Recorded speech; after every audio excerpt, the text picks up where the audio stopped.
Hello दोस्तों, नमस्कार। मेरा नाम है अतुल कुमार। मैं जीएस पाठशाला में आपका स्वागत करता हूं। आज मैं आपको पढ़ाऊंगा भूगोल। तो भूगोल में दोस्तों मैंने एक टॉपिक चूज किया है जिसका नाम है ग्लोब। तो आइए ग्लोब को इस तरह समझेंगे कि पढ़ने के साथ साथ हमको याद भी होता चला जाए। और यदि यह वीडियो आपको पसंद आए तो प्लीज़ सब्सक्राइब करें, लाइक करें, कमेंट करें, दोस्तों को शेयर करें। ठीक है, तो मेरा प्रयास है कि आपको इतना समझ में आएगा और निश्चित समझ में आएगा। ठीक है, तो आइए ग्लोब को समझने से पहले थोड़ा हम डायरेक्शन समझ लेते हैं, मतलब दिशा। ठीक है, क्या समझ लेते हैं? दिशा। जैसे कोई, ठीक से, ये व्हाइट बोर्ड है, ठीक है, और तो किसी चीज़ का जो ऊपर का पोर्शन होता है वो क्या होता है? उत्तर। और नीचे क्या होता है? दक्षिण। क्या होता है? दक्षिण। ठीक है, और इधर क्या होगा? पूरब। क्या होगा? पूरब। इधर क्या होता है? पश्चिम। ठीक है, क्या होता है? पश्चिम। ठीक है, तो ग्लोब को समझने से पहले आइए थोड़ा दिशा को समझते हैं। ठीक है, कोई भी सही, ठीक है, या ये व्हाइट बोर्ड सही है, किताब सही है आपके हाथ में है, जैसे आपने कोई किताब हाथ में ले ली, ठीक है, तो जो ऊपर का हिस्सा होता है वो क्या होता है? ठीक है, उत्तर। उत्तर, नीचे दक्षिण, इधर पूरब और इधर पश्चिम। तो कह रहे हैं उत्तर, दक्षिण, पूरब और पश्चिम। ठीक है, उम्मीद है इतना आपको समझ में आ गया होगा। ठीक है, आगे देखते हैं। अब हम समझेंगे ग्लोब। तो ग्लोब क्या है? पृथ्वी का एक नमूना है। ठीक है, जो पृथ्वी है, हमारी पृथ्वी कैसी है? गोल आकृति की है। ठीक है, कैसे मान के चलें? जैसे एक अंडा होता है, बिल्कुल अंडे के आकार की है पृथ्वी। ठीक है, ठीक है, तो वैसे भी यदि हमें पृथ्वी का अच्छे से अध्ययन करना होता है तो पृथ्वी कैसी हम मान लेते हैं? गोल। कि पृथ्वी कैसी है? गोल। क्योंकि आपने जब ग्लोब देखा होगा तो ग्लोब कैसा होता है? गोल होता है। तो आइए ग्लोब को हम अच्छे से समझेंगे। ठीक है, तो ग्लोब पर दो रेखाएं होती हैं, एक तो होता है अक्षांश रेखाएं और एक होती हैं देशांतर रेखाएं। ठीक है, सारा मैटर इसी का होता है। ठीक है, यदि आपको अक्षांश रेखाएं समझ में आ गई, ठीक है, या आपको देशांतर रेखाएं समझ में आ गई, तो इन रेखाओं का अपना अपना अलग अलग महत्व होता है। तो अक्षांश रेखा क्या महत्व होता है कि अक्षांश रेखा समझने के बाद आप ये जान जाएंगे कि कौन से महाद्वीप पे, कौन से महासागर पे कैसी जलवायु है, वहाँ के लोग कैसे हैं, वहाँ के पेड़ पौधे कैसे होंगे, और वहाँ के जो पौधे होंगे उनकी पत्तियाँ छोटी होंगी या बड़ी होंगी, पौधे छोटे होंगे या बड़े होंगे। ठीक है, ये सारी जानकारी हमें कहाँ से मिलती है? मतलब अक्षांश रेखाओं को हम समझ लेते हैं तब। क्योंकि अक्षांश रेखाओं पर वहाँ का तापमान, और जहाँ तापमान अधिक होता है वहाँ बरसात भी अधिक होगी, और जहाँ बरसात अधिक होगी, ठीक है, तो वहाँ पेड़ पौधे। तो सारा जानकारी हमें कहाँ से मिलती है? अक्षांश रेखाओं से। और देशांतर रेखाओं से हमें जानकारी मिलती है मतलब समय की। ठीक है, जैसे कहने का मतलब है कि भारत में किस समय, जैसे मान लो अभी 12 बज रहा है, ठीक है, तो इंग्लैंड में कितना बज रहा होगा, या इंग्लैंड में 12 बज रहा है तो भारत में कितना बज रहा होगा, और बहुत से देश हैं। ठीक है, तो समय जो है एग्जैक्ट निकालने के लिए हम किसका अध्ययन करते हैं? देशांतर रेखाओं का। किसका? देशांतर रेखाओं का। ठीक है, और वैसे समय की अच्छी माप के लिए तो सबसे ज़्यादा अगर कोई चीज़ है, सूर्य और चंद्रमा। सूर्य, चंद्रमा। ठीक है, क्योंकि दिन रोज़ होना है तो रात भी रोज़ होनी है। ठीक है, रोज़ दिन होता है, रोज़ रात होती है, लेकिन ऐसा नहीं होता है कि पूरी पृथ्वी पे एक ही समय में दिन हो जाए। ऐसा भी नहीं होगा कि पूरी पृथ्वी एक ही समय में रात हो जाए। क्यों? क्योंकि पृथ्वी जो है हमारे सूर्य की क्या कर रही है? परिक्रमा कर रही है, चक्कर लगा रही है। ठीक है, अब पता चला जो पोर्शन सूर्य के सामने है तो उधर तो दिन है, और जो, जैसे आप मुझे देख रहे हैं, क्या मेरा 100% भाग आपको दिखाई दे रहा है? नहीं दिखाई देगा। ठीक है, किसी भी चीज़ को अगर हम देखते हैं तो उसका मात्र 60% भाग हमको दिखाई देता है। ठीक है, तो जिधर सूर्य पड़ रहा है, ठीक है, तो उधर तो दिन है, और जो पीछे एरिया उधर क्या है? उधर रात है। तो ऐसे ही चक्कर चलते हैं कि दिन रात मतलब ऐसे ही हो रहे हैं। ठीक है, तो आइए, उतना आप पहले से जानते होंगे। ठीक है, तो हमें समझाना है अभी इस समय ग्लोब, तो हम ग्लोब को अच्छे से समझते हैं। आइए देखते हैं। ठीक है,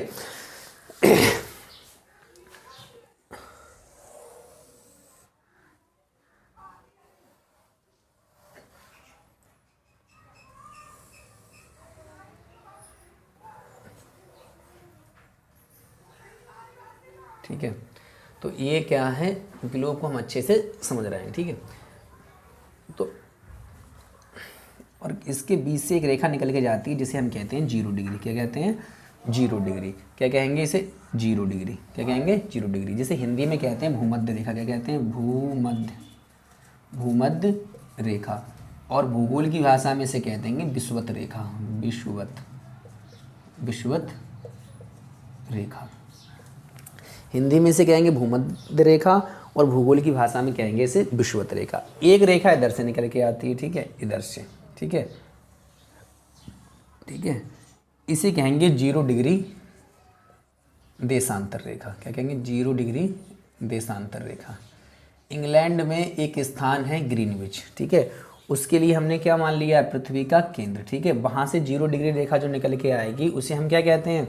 ठीक है, 0 डिग्री देशांतर रेखा, मतलब प्रधान देशांतर रेखा, और इसे हम कहते हैं 0 डिग्री भूमध्य रेखा। ये हमारी कौन सी है? अक्षांश रेखा। कौन सी है? अक्षांश। कौन सी है? अक्षांश। ठीक है, तो कहने का मतलब ये है कि अक्षांश किसे कहते हैं और देशांतर किसे कहते हैं।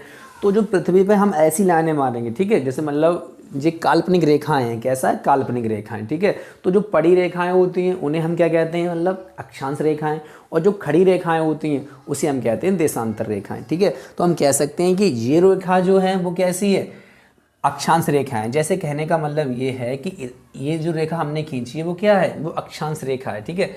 अब भूमध्य रेखा जो है पृथ्वी के बीचों बीच से निकल के जाती है, किधर से निकल के जाती है, पृथ्वी के बीचों बीच से। तो ऊपर का जो हिस्सा बना वो हो गया हमारा उत्तरी गोलार्ध, और नीचे का जो हिस्सा बन रहा है वो हमारा हो रहा है दक्षिणी गोलार्ध, मतलब ऊपर का उत्तरी गोलार्ध और नीचे का दक्षिणी गोलार्ध, ठीक है। अब जो एक रेखा निकल के आती है कौन सी, 0 डिग्री देशांतर। अब इधर का जो पोर्शन हो गया वो हो गया पूर्वी देशांतर, और जो इधर का पोर्शन हो गया वो हो गया हमारा पश्चिमी देशांतर, ठीक है। यहीं से तो हम समझते हैं कि हमारे पश्चिम में कौन कौन से देश हैं, ठीक है। और भारत क्या है, भारत पूर्वी देशांतर में स्थित है। कहाँ स्थित है, पूर्वी देशांतर में, ठीक है। और तो इधर देखते हैं, ठीक है। तो अब जो ऐसी रेखाएं खींचेंगी, ठीक है, तो ये हमारी कौन सी रेखाएं हैं, ये हमारी अक्षांश रेखाएं हैं। कौन सी रेखाएं, अक्षांश रेखाएं, ठीक है। ये हम खींच रहे हैं वो कौन सी रेखाएं, अक्षांश रेखाएं, ठीक है। तो उत्तरी अक्षांश रेखाएं, अब हम खींच रहे हैं दक्षिणी अक्षांश रेखाएं। कौन सी, दक्षिणी अक्षांश रेखाएं,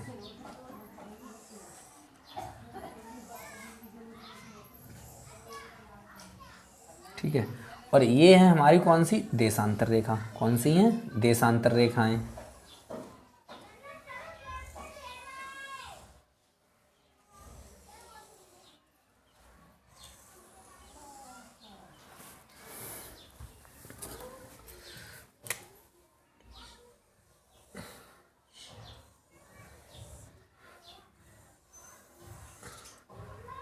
तो ये हमारा क्या बन गया, ग्लोब बन गया। क्या बन गया, ग्लोब, ठीक है।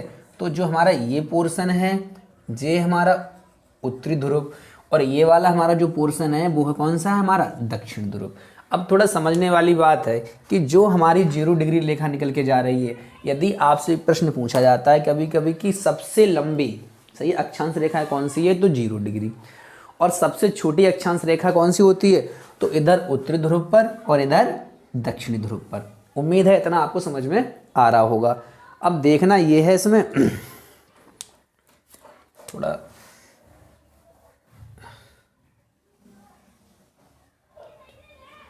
अब सही है, ठीक है।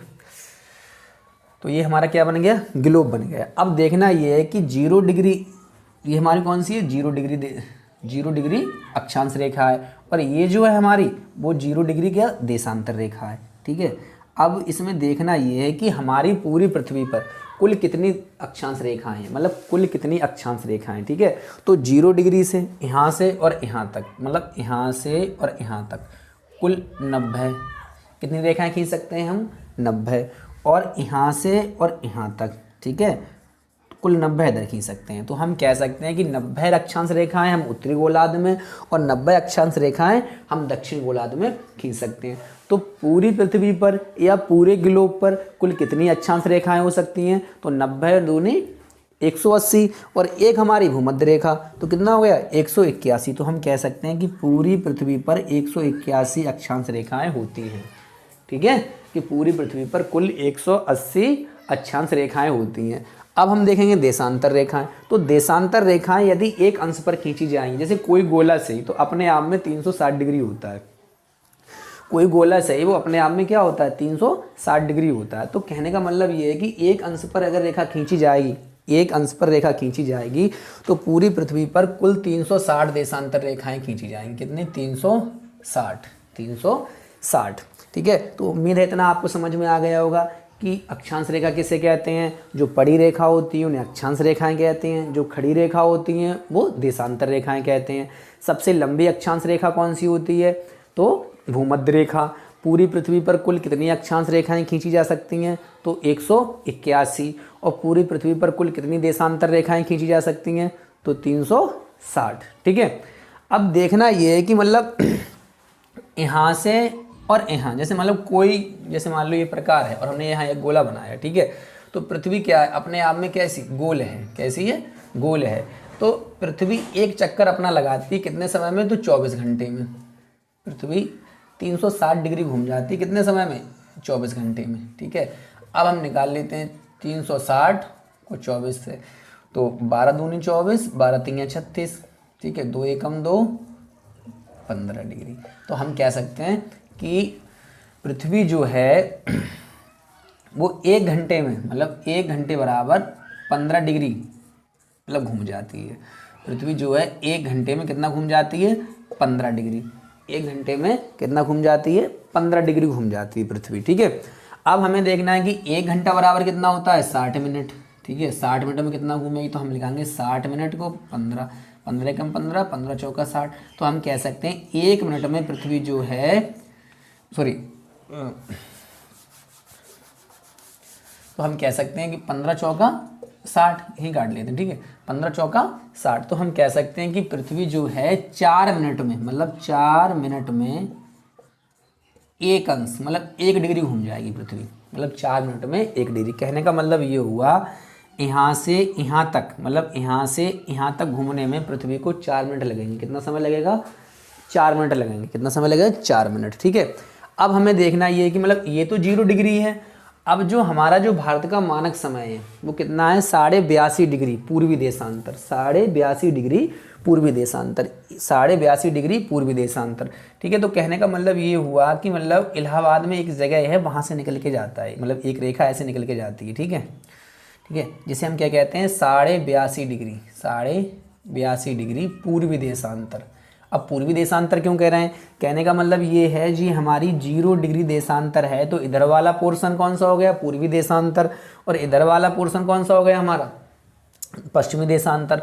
मतलब कोई गोला सही, उसमें से आप बीच में करोगे तो वो क्या हो जाता है? गोलार्ध हो जाता है। जैसे हमने ये 0 डिग्री अक्षांश निकाली तो ऊपर वाला हमारा क्या हो गया? मतलब उत्तरी गोलार्ध, नीचे वाला दक्षिणी गोलार्ध, ठीक ऐसे ही मतलब ये 0 डिग्री देशांतर निकल के आएगी तो इधर वाला हमारा पूर्वी गोलार्ध, इधर वाला पश्चिमी गोलार्ध। तो हमने 0 डिग्री से और यहाँ तक मतलब 82.5 डिग्री, सही है, एक इलाहाबाद में एक शहर है, वहाँ से निकल के ये रेखा जाती है, ठीक है। तो अब हमें टाइम निकालना है कि इस रेखा पर मतलब कितना समय हो रहा होगा, और तो भारत में उस समय कितना बज रहा होगा, ठीक है। जो इंग्लैंड में एक जगह है, तो हम यहाँ देखेंगे, यदि मान लो इंग्लैंड में 12 बज रहे हैं, सही है, 12 मतलब सुबह के, मतलब दोपहर का समय हो रहा है, 12 बज रहे हैं, सही है, 12 बज रहे हैं। तो हम ये देखना है कि भारत में उस समय कौन सा समय हो रहा होगा।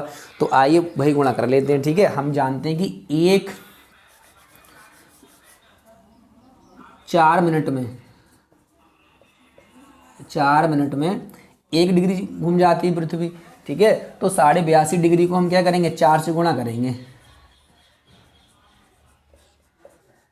ठीक है, 2 दूनी 4, 2 अट्ठू 16, 2 दूनी 4 और 1 5, ठीक है, बटे 2 गुणा 4, 2 एकम 2, 2 दूनी 4, 2 पंजे 10, हासिल लगा 1, 2 छंग 12, 1 13, हासिल लगा 1, 2 एकम 2 और 1 3, तो 330 मिनट। कितना बना? 330 मिनट।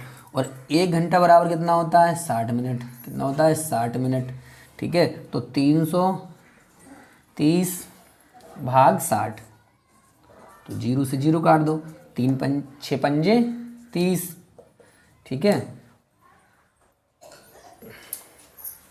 6 पंजे 30। तो हम कह सकते हैं 5.5, ठीक है, मतलब 5 घंटा 30 मिनट। तो कहने का मतलब ये हुआ कि जो 0 डिग्री देशांतर है, इस पर यदि दिन के 12 बज रहे होंगे तो भारत में उस समय जो समय हो रहा होगा वो 5:30 हो रहा होगा। तो उम्मीद है इतना आपको समझ में आ गया हो गया कि देशांतर क्या होती है, अक्षांश रेखा क्या होती है, ठीक है।